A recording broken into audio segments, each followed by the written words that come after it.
All right, great. Thanks so much, Ross. Um, I'd like to welcome everybody to this presentation that we're doing here today. I think it's a great format. I'd like to thank Ross for really putting it all together and thank all of you for being able to participate in this kind of maiden journey we have here. I apologize because, yeah, I'm a boomer, and as my kids say, I am technologically impaired. So hopefully we'll kind of go through this pretty smoothly and there won't be any glitches. My presentation is probably a little shorter than the last one and maybe some of the others. So it might give you a chance to have a little bit of a break before Neil steps in. Thank goodness I actually have Neil here too, in case I have a problem. Anyway, what we're going to talk about today and go over some cases is that in dentistry, oral surgery, we all know there's some crazy things that can happen, and there's good days, bad days, and we see some ugly things, unfortunately. And so what I've put together is just a few cases that encompass some and or all of these things. So I'm just going to go ahead. We'll get started here. And some of it's going to be a little bit random, but we're going to go kind of from worst to best in one way or another. If any of you have some extra time in the next little while, which obviously is an understatement, that movie is a fantastic classic movie. So anybody who hasn't seen it really should take a little time. It's classic American Western and classic Clint Eastwood. So I highly recommend it. First thing we're going to look at is we have a lady come into the office. As you can see, she's, relatively healthy, not unusual, a little bit of smoking, a little bit of drinking, not anything that we don't see on a daily basis. But she comes in and she tells me that this little lesion here is starting to get a little bit bigger and it's starting to show, which is kind of what's bothering her. So we look at this and, obviously a lot of bad things pop into your mind. So before we actually do anything, what we want to try to do is come up with a differential diagnosis. And we obviously, most people are going to think the worst, squamous cell carcinoma certainly has got to be on the list, if not at the top of the list. There's a variant of a squamous cell carcinoma called a verrucous carcinoma, which is slightly less invasive and a little better prognosis for treatment, and it certainly falls into this category. Pyogenic granuloma, we can see those anywhere in the oral cavity, and probably some of you have even seen some that grow relatively large. And of course, last but not least, something that nobody wants to see. And what I'd like you to do, Ross, I think, put up kind of a little poll. And so, if everybody kind of puts their vote in to see what they think it might be, I think it might be interesting to see, what the general consensus might be. We'll give this a few more seconds here. People are just starting to vote. Okay. I'd be interested to see what, kind of the general consensus is as well. And you will.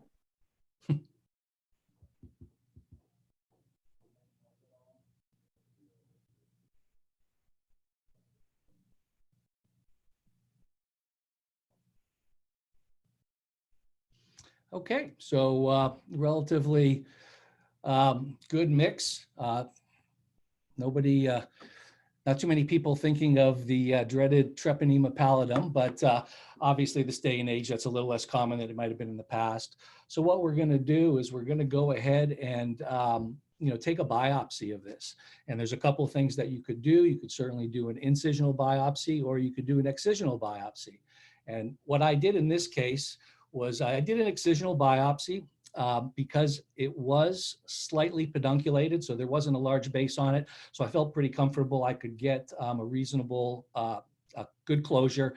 And if it was something of the more serious nature, one of the carcinomas, then we could always come back and plan the more definitive procedure.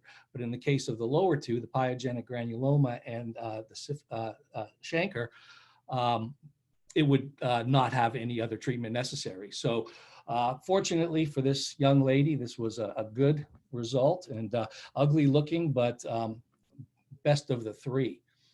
And so what I'm going to do here is just go over a couple of things for you to look at in comparing that lesion, which is one of the reasons it's interesting that there was a pretty wide mix of what people thought it was. I'm going to show you, this is a diagnosed squamous cell carcinoma. And as you can see, tiny bit of difference. There's a little bit of ulceration and induration in the center, where the other one wasn't quite up to, was a little more rounded and looked maybe a little more long-standing. You couldn't see the pedunculation, where this one is definitely a crater and more of a raised flat lesion, but this does look, a little more angry and ugly just looking at it. This would be the verrucous carcinoma. And a verrucous carcinoma is a little different than the squamous cell because it is a more exophytic growth. And I think you can appreciate that on this picture. You see that it's a larger exophytic lesion. You can see the tissue break down a little bit, as well as the erythroplakic looking to it. So again, this does look a little more angry and ugly than the first lesion that we biopsied. And obviously, again, this would be the syphilitic lesion.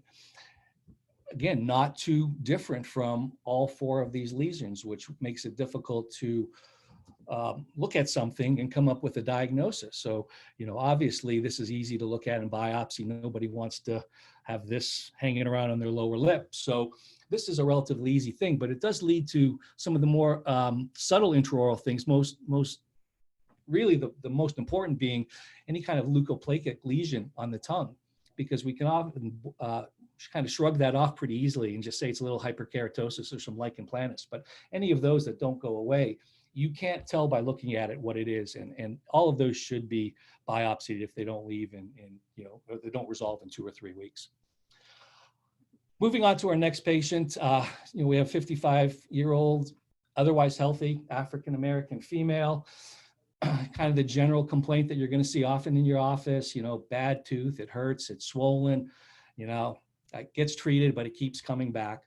So we go ahead, we get her in, we take our panoramic x-ray, and this is what we see. And, pretty interesting x-ray.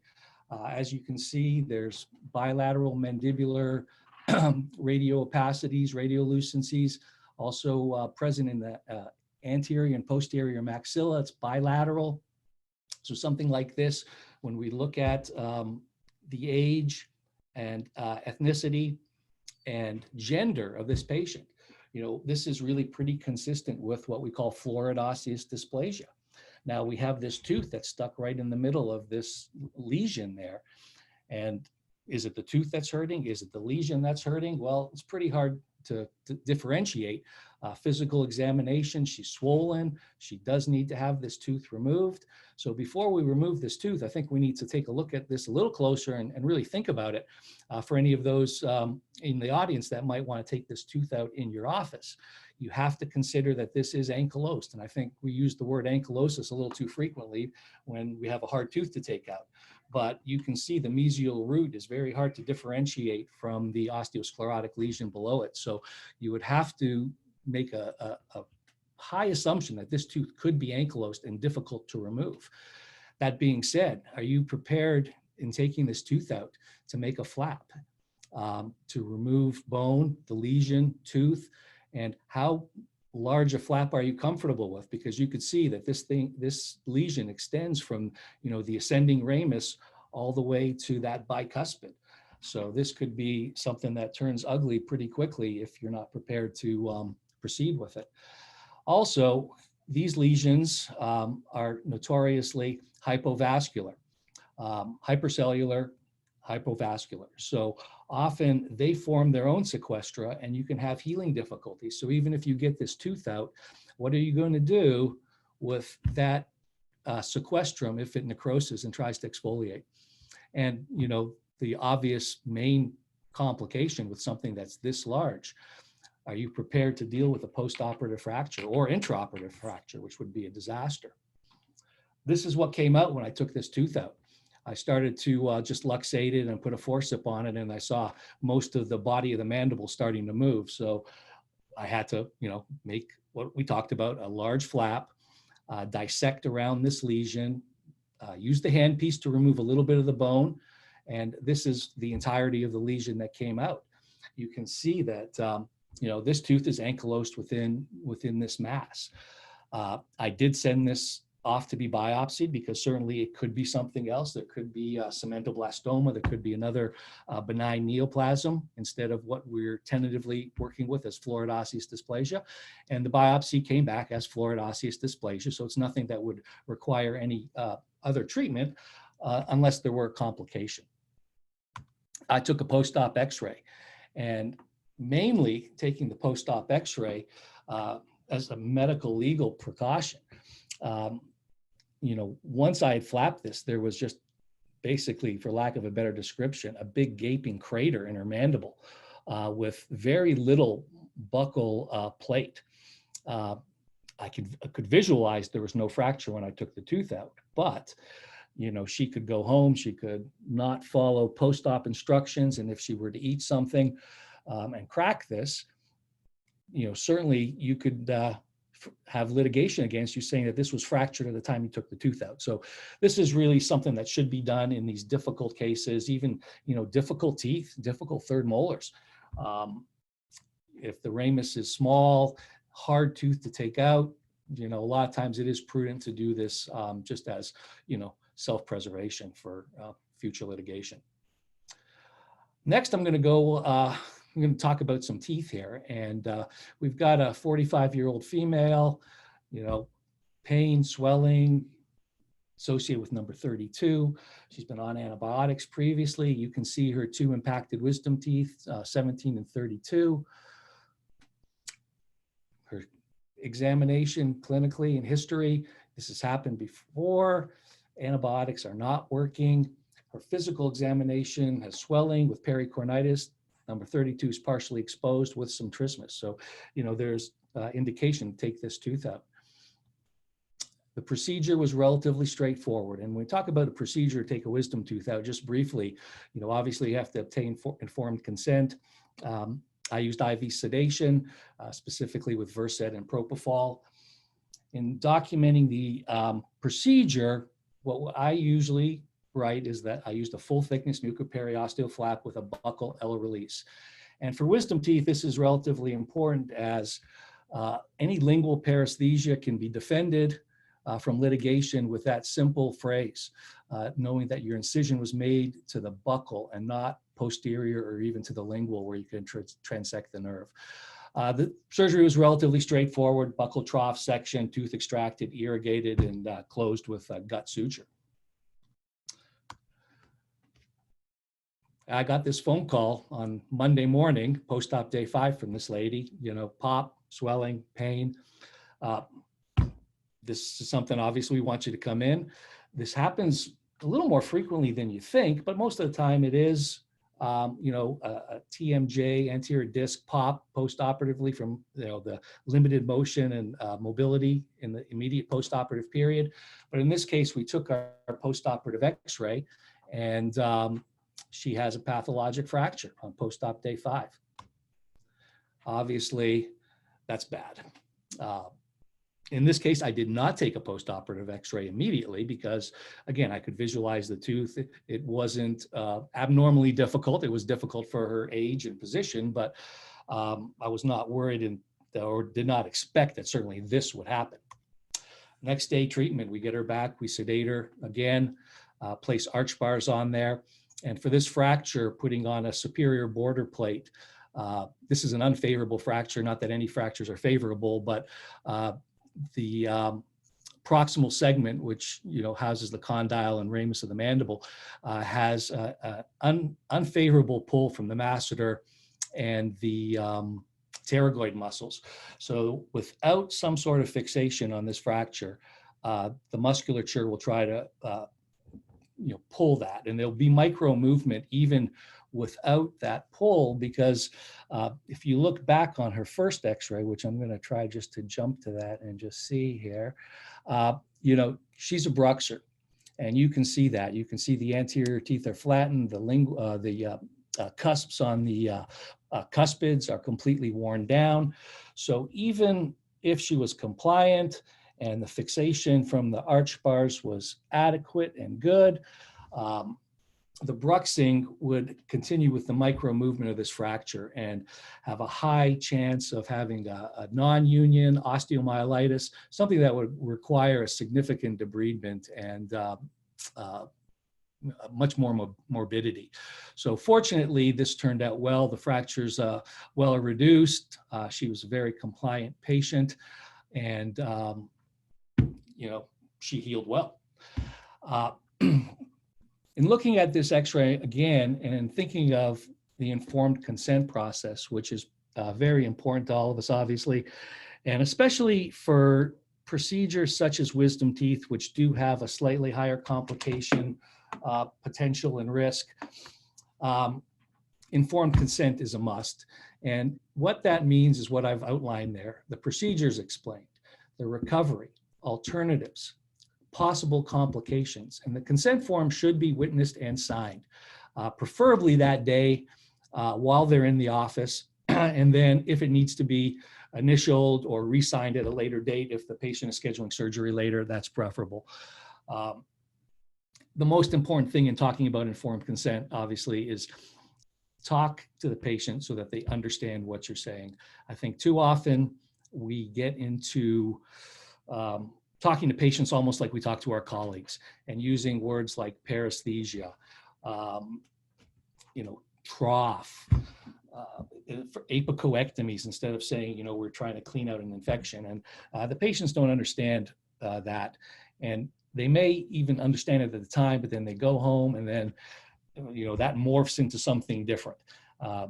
Often we have patients come in, I've had patients come in and say, yeah, I was told you're going to have to drill my jawbone and break this tooth, and then I'm going to have nerve damage. Okay, well, yes, no. We try to explain it, and you can look at my drawing on the X-ray. When I do a consultation, this is what I do.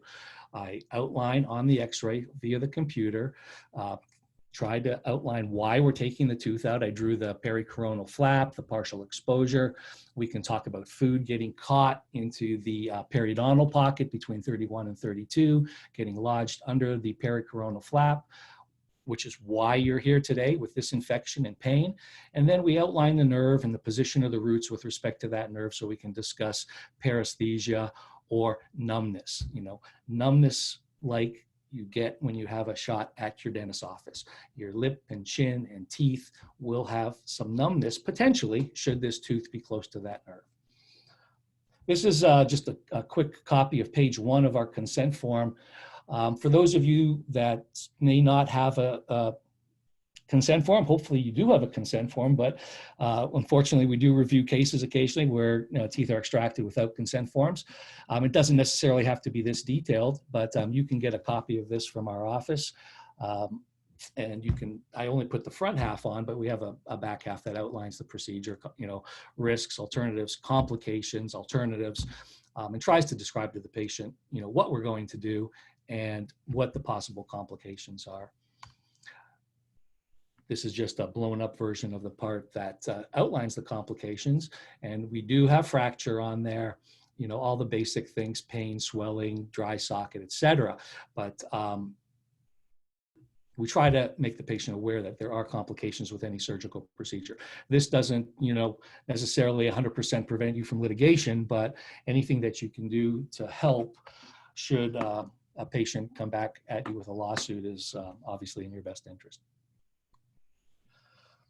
We're going to move on here. We got a 75-year-old male, can't wear his denture anymore. He doesn't have any significant pain, but he's concerned with his ability to masticate and the fact that cosmetically he can't wear his lower denture anymore. It's been relined 3 or 4 times and it just stops fitting. Not a great quality X-ray, unfortunately.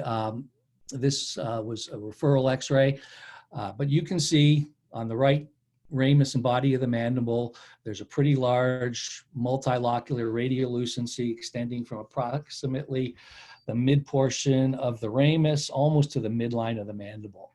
I blew it up a little bit here so that you can really see the extent of this.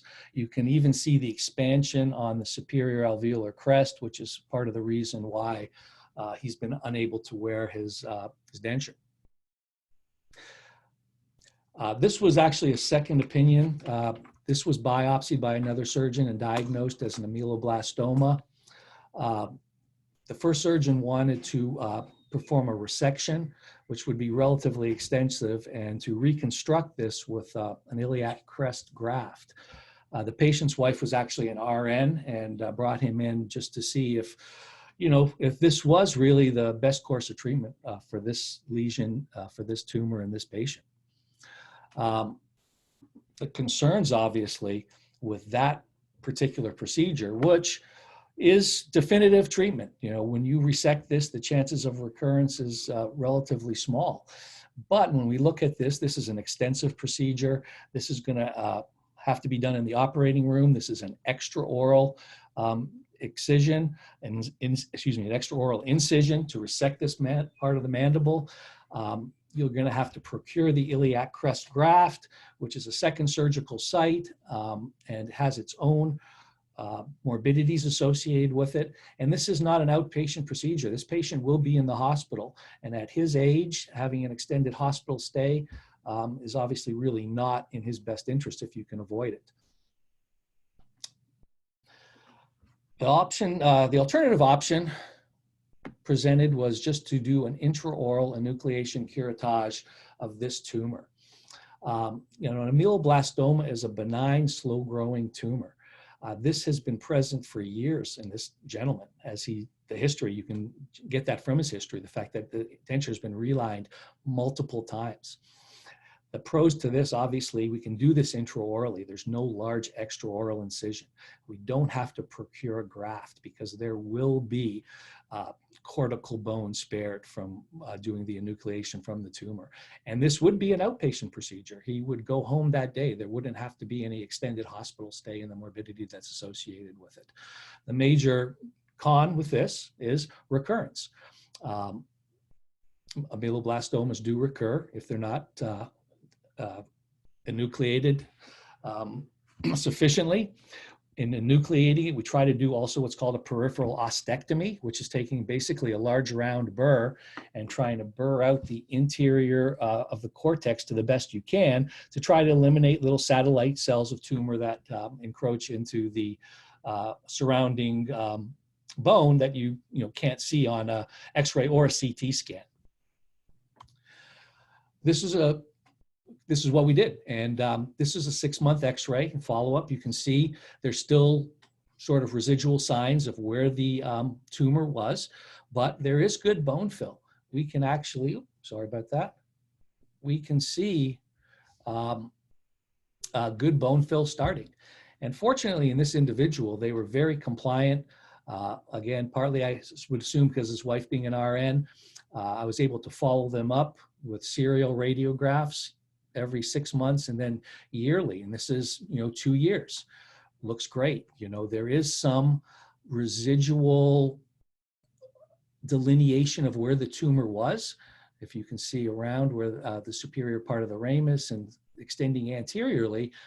But when we're doing the serial radiographs, which could also be done with cone beam, but I was just using serial radiographs at this time, there's no significant change. And this is 2 years later.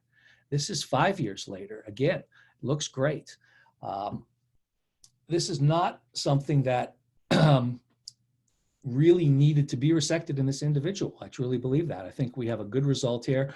We're able to follow him. And should a recurrence develop, the same procedure could be easily done. You could do this in the office upon the first notice of a small recurrence with probably a smaller intraoral excision and go right back in and enucleate and curette that lesion again, and saving this patient from all the morbidity that is associated with the other planned procedure.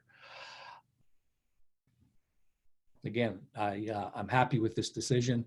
The patient was happy, his wife was happy, and especially in a compliant patient, we were able to have long-term follow-up. I don't believe a resection with grafting in his case was in his best interest. Again, we're going to move on again. Another, I'm going to call this patient middle-aged because I'm reaching, getting a little close to that myself, just having celebrated my 57th birthday the other day. She has pain. She can't chew her food. Right posterior mandible. Her history, nothing unusual. Hypertension, depression, arthritis, TMJ. She does smoke a little bit, and I didn't put on here a little bit of alcohol, but nothing really crazy. And then we go and we do a physical examination. We see this in the retromolar trigone area. It's approximately 1 centimeter, indurated, ulcerated, raised. You could look back to that first case we did, and relatively the same differential diagnosis, but with pain where this is, you're not going to put pyogenic granuloma on your differential for this. So this was biopsied, and this was squamous cell carcinoma, which was referred to an oncological surgeon that we deal with a lot. This needs surgical excision, radiation treatment. And if you actually do look back, and I'll try to go back again to the x-ray, in this area, the right posterior ramus, you can see the mandible looks a little funny there. There's a little bit of a depression, even a little hypersclerotic area, and there almost looks like there may even be almost a little onion skinning of the periosteum over the superior portion of this part of the mandible. And, this is highly suspicious for osseous invasion of this tumor, which she did have, unfortunately. So this actually does change the treatment plan a little bit, where often if it's just a soft tissue lesion, we would go, the surgeon would go ahead and just do an excision, possible skin grafting or reconstructive soft tissue, but not actually do anything to the mandible.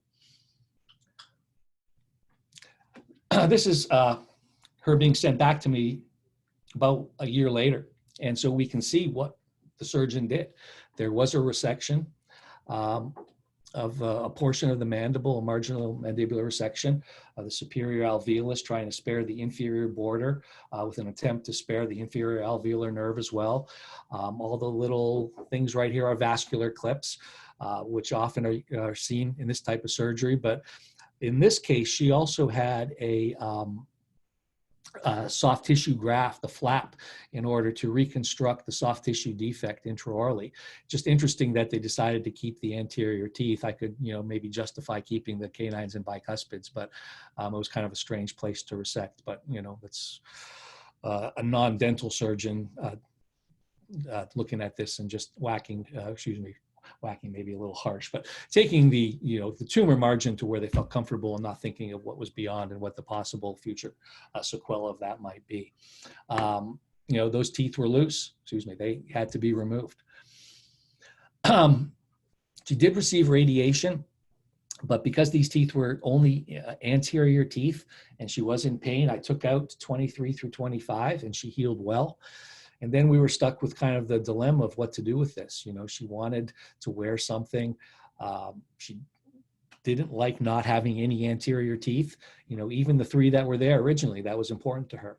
So we had to make a decision on what to do with respect to the remaining teeth and what kind of prosthetic rehabilitation we could do for her. Certainly no treatment is an option, but for her it wasn't. Removable prosthetics. Well, we did remove the teeth and attempted removable prosthetics. The x-ray, those bicuspids and canine looked fine, but they already had cervical decay. The xerostomia from the radiation treatment had already started to affect those teeth. So even though they looked fine on the x-ray, they weren't teeth that were not really in her best interest to keep long-term. And as well, considering HBO treatment for any reconstruction when we look at the right side of the screen, when we talk about implants. And her options would be 2 implant overdenture or 4 implant fixed hybrid. There's a little bit of difficulty in planning these, unfortunately, because one, she may require HBO treatment. In the past, we were able to do HBO treatment prior to surgical procedures for patient at high risk for osteoradionecrosis. That really can't be done anymore. The insurance companies are not authorizing HBO treatment unless there is actual evidence of osteoradionecrosis. So often you're going to have to make a decision if this is presented to you on whether the risk of placing the implants is worth the possible complications that arise with it. And then having to deal with that sequela and then trying to do hyperbaric oxygen at that point. So she wanted to proceed with something, and she could not tolerate a removable prosthetics. I have a photograph that will show a little bit of the skin graft just shortly, so you'll know why, but she's not able to tolerate that. So we talked about 2 implant and 4 implant options. The difficulty in doing a 4 implant fixed hybrid in her situation is that the margin where the resection is, the skin graft is not obviously normal intraoral mucosal tissue. It's much thicker. It has a definitive blood supply. So there's an artery and a vein attached to this free flap that was brought up to this area. I don't know where that is. And the last thing I'd want to do is make an incision, cut into that artery, and totally devascularize that flap. That would be ultimate disaster. As well, talking about placing an implant into the resected bone area, again, you have an area that's been radiated, that's hypovascular. It's had a partial resection, and is 50% of what the body of the mandible should be in that area. So you would have a significant risk for 1, fracture, 2, osteoradionecrosis in trying to place an implant there. So what we tried to do is discussing the 4 implants. This was just talking about, why really we don't want to put it back there, and discussing it with her. And in treatment planning with a prosthodontist, we discussed this and saying that I did not want to go back into this area. So we tried to limit the most posterior implant on the right-hand side into the non-resected area of bone and tissue, trying to angulate it a little bit so that the posterior spread of the prosthesis could be extended as far back as possible. And then with 3 good implants in the areas as indicated. This is the photograph of her skin graft, and you can see 100% different than intraoral mucosa. This is thick, keratinized tissue. Again, not only is this difficult to actually make an incision and reflect this in order to place your implant, it has a distinct blood supply. And again, not knowing where it is, you run the risk that if it's perforated, this flap could be compromised. These were the 4 implants that were placed. I think, relatively good result. Sorry, let's go back a little early on that. But these were the 4 implants that were placed, the most posterior one on the right angled, in order to be able to construct the fixed hybrid to go on there. This is her actually shortly after with the provisional lower denture in. You can see how far it extends back. It does go back to the second bicuspid. Oops, sorry about that. Goes back to the second bicuspid. You can even see on this x-ray, you can see where they had to make her incision here in the lip to where the skin graft the flap was brought up and sutured and reconstructed for the soft tissue defect. This also shows why she really couldn't wear a traditional removable prosthesis. It's not native tissue, it's not wettable. And then the musculature change in that area really would prevent her from being able to wear a conventional denture. The upper denture was eventually remade. She was extremely happy with this. This was a 2-year follow-up. The implants, not the greatest x-ray, but the implants are all still good. The prosthetic is fantastic. And she's happy and, disease-free. So really a good result for what happened. And this is something that, this case really, I think shows, this is a disaster, the worst thing that could happen to this woman at her age. She survived the treatment, but not happy. The recovery, while she's alive, quality of life is important. She didn't have a good quality of life. She wasn't happy that she couldn't function. She wasn't happy when she lost the few anterior teeth that she had. And so this was really a significant psychological barrier for her going forward. And I think we ended up really as good as we probably could in that situation. You know, I think this is important. Remember why we are doing what we do and how and why we help the people we're helping. And especially now, you know, remember the good, because when you can do the good things that we do, it certainly outweighs everything else. These are my three kids. This is another reason we do what we do, right? My daughter, the world traveler, outside of the Edinburgh Castle in Scotland. My son, the explorer, on top of Whistler Mountain in Western Canada. And my youngest, the performer, in front of his billing of his first lead role in Cadence Theater. So I'm proud of all of them. It's what we, you know, do what we do for. So now we'll do some questions here. I don't know how we're going to field those. I'm going to, I guess. Hey, Bill. Yeah. Can you hear me? Yeah, I can hear you. Great job with that. Really enjoyed your lecture. We'll take some questions now if anyone has any. There was one question in the chat box that just wanted a little bit more explanation on HBO treatment. Sure. So patients who require HBO, you know, the main problem when people get radiation therapy is the radiation, you know, kills the tumor, but it kills everything else. Saliva glands, it destroys the vascularity in the area. And even though they do what's called, they fractionate it, so the concentration of the radiation is where the tumor is, you know, the surrounding areas are affected. And after a certain amount of radiation, the area becomes what's called hypocellular, hypovascular.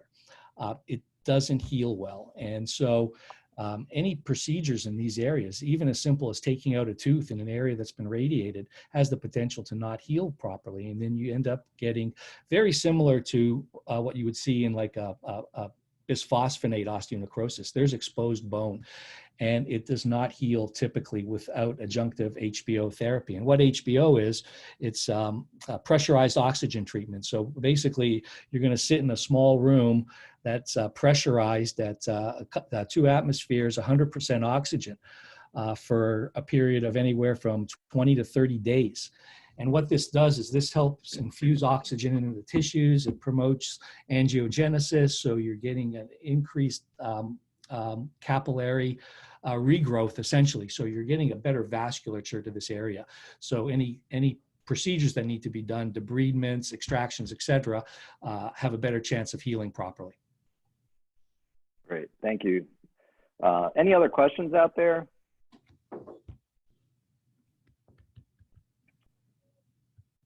There's no other questions. We'll take another break here. Wonderful. Listen, thanks so much for everybody. Thanks, Ross, for hosting. Yeah, thanks, Bill. Just another couple of reminders for those of you that came in late. We are recording this, so it will be available later. Also, there will be a link sent out after this, after today's lectures for tomorrow's lectures. So the link that you use for today will not work for tomorrow. So look for that in your inbox. And so we're gonna take a short break here.